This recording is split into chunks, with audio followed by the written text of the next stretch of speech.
Hello and welcome to the new video. After playing some Last Epoch recently and having server issues and a bunch of other things, I decided to do do my review of the Last Epoch, if the game is good or bad. So I'm fully aware there's gonna be a bunch of people who don't want to watch a full video and they just want to have like a quick basic TLDR. So let me just say like this: the Last Epoch is a great game, and yes, if you're a fan of ARPG, either you come from Diablo 4 or you maybe come from PoE like me, yes, the Last Epoch is a great game, and if you don't mind paying the price of whatever the price is in your country, yes, you should absolutely hop on the Last Epoch, have fun with it, and see how the developer is gonna improve over the time the game. So if you're thinking about picking up the game just to play in the party, let me just say like this: the party play is actually quite good, because the rules in the party follow something like this. When you play the game, you have your own separate loot, and your friends, or one or two or more, they have their own separate loot. So there's no such a thing as such we have to share the loot. You have your own loot, I have my own loot, and we can play. Even the progress when you're gonna be doing the monolith is shared. So as long as you're gonna hit the, let's say, 800 points to spawn a boss, and your other friends gonna hit the same 800 points, what's gonna happen? We can go together to the boss, and we can actually choose a blessing in the same time. So I would say the party play is actually fantastic, and there's like literally no downside between playing solo or playing in party.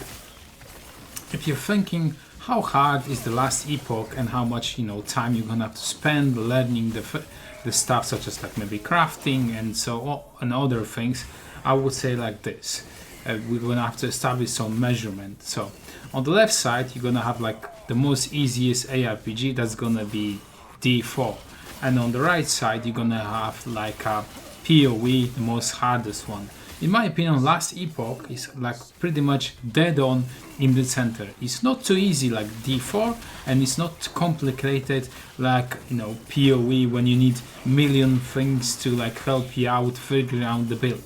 Last Epoch is actually in this regard very, I would say, good, because just by playing the game you can figure out most of the stuff that you need to do, and eventually you're gonna encounter something that's like that you cannot figure out exactly what to do. Then you have to go to some kind of Reddit or YouTube or other forums, Discords. But overall, I would say with the tutorials that you have in the game, and if you just highlight the description, on intelligence and other stats, the description are quite good, so you don't actually have to wander for like hours and hours on YouTube just to find your answers. As long as you're gonna be reading most of the stuff, you're gonna be fine. If you're wondering what do you see in the background me playing, it's a mage spellblade mana strike. It resembles very a playstyle like a custom created for PoE.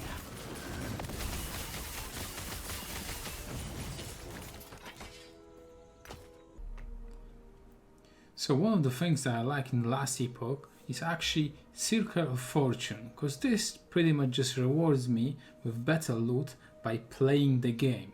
As I didn't want to go into the merchant guild, because as a newer player I was afraid I'm not gonna know how to the price items on the market, and actually I didn't want to play the trading game. I actually played through the trading game in the PoE, so I just wanted to have something just play the game and enjoy the game rather than play the trade game. So I actually very likely enjoy the Circle of Fortune. In my opinion, the Circle of Fortune has only one downside, and that's it. If you have a build that has a build enabling uniques, in my case I have two, if they are gonna be hard to get, so the Circle of Fortune might not actually be good for you. But if the two uniques are quite common, in my case I actually have two common uniques. Let me just close this. I have this dodger and this like a shield catalyst. Those two uniques are common, so they are not that hard to get, and I can just target farm the prophecy. Maybe I have some Yeah, so I have like for the offhand catalyst over here. So if I go to the arena level 3, I will get 4 catalysts. They can be random catalysts, but most likely I will get maybe one that I need, since my catalyst is like actually a common unique that I need. And the same thing with the Dodger. So what I have to do, I just have to come over here for the prophecy.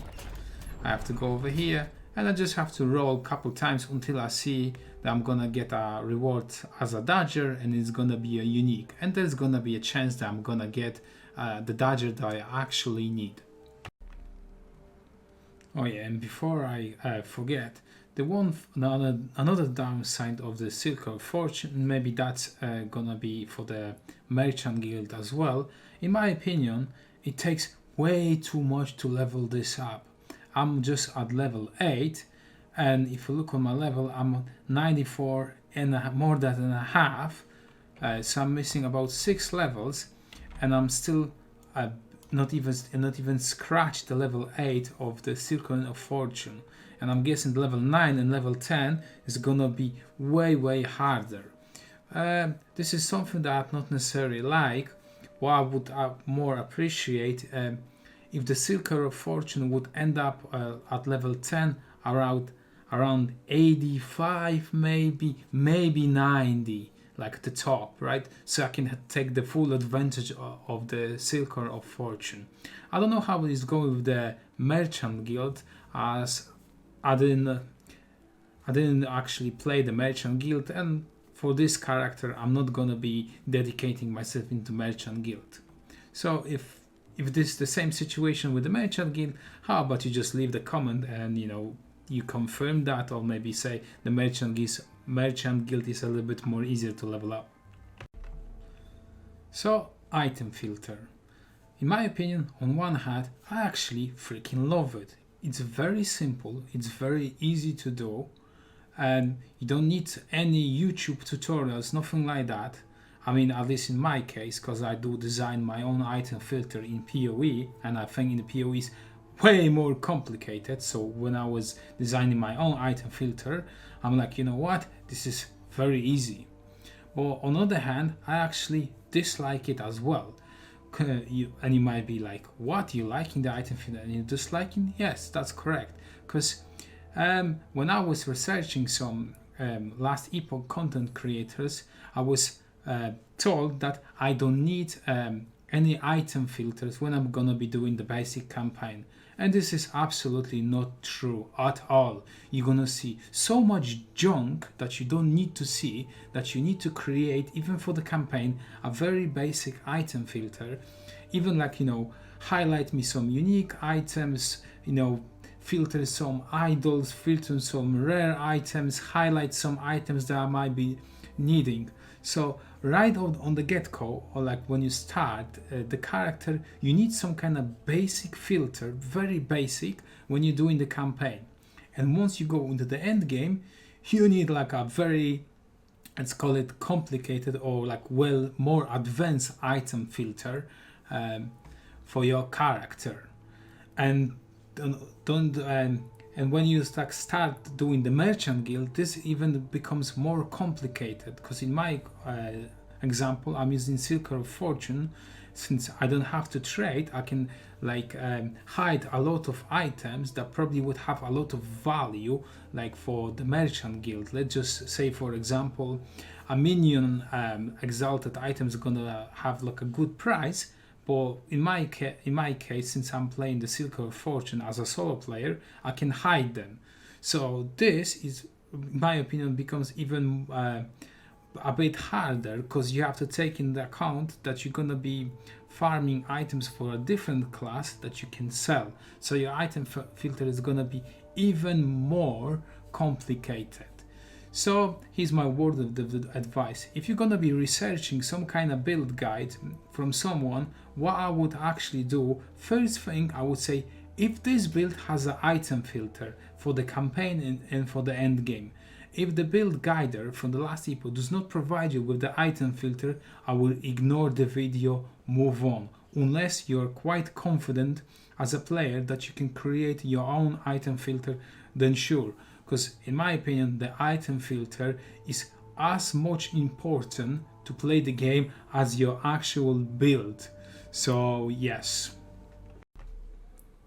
So crafting in the last Epoch is very easy, and I actually do very enjoy it because it's way much easier than PoE.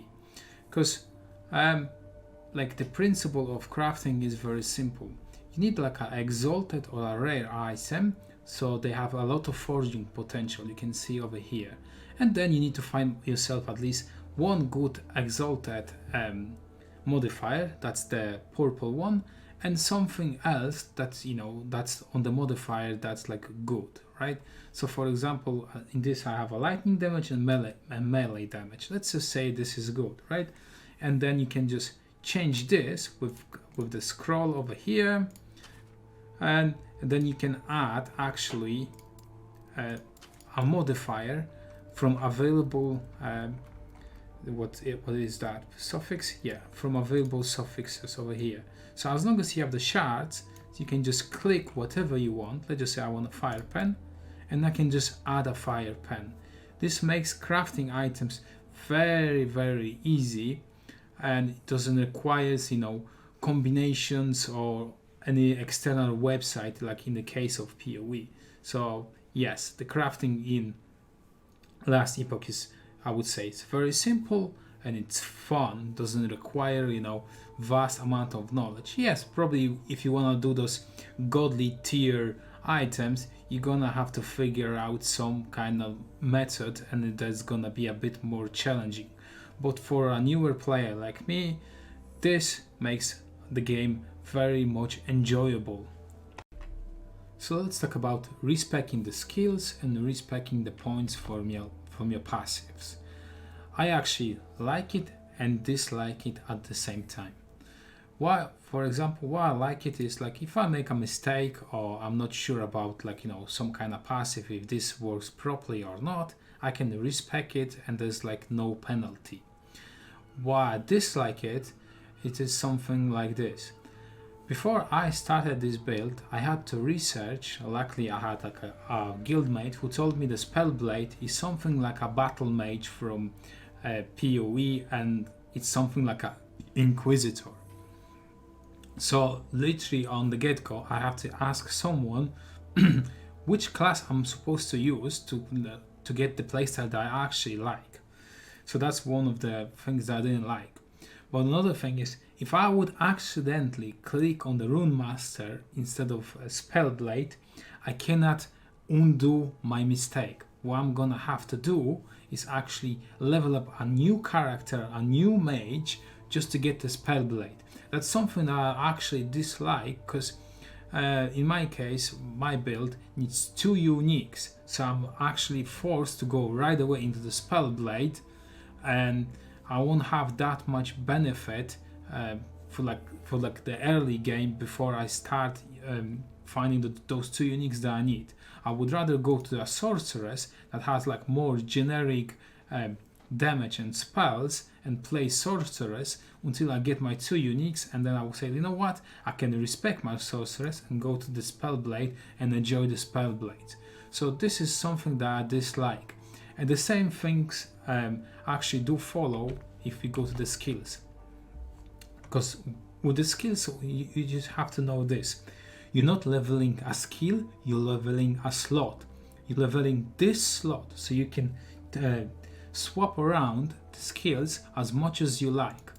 In the end game, this actually makes no problem, because you're gonna be gaining a lot of experience, so you can get between like 4 to 5 levels every single monolith. So it, like, you know, even if I would respect totally this skill, it would take me between 2, maybe 3, maybe 4 monolith just to get it max level.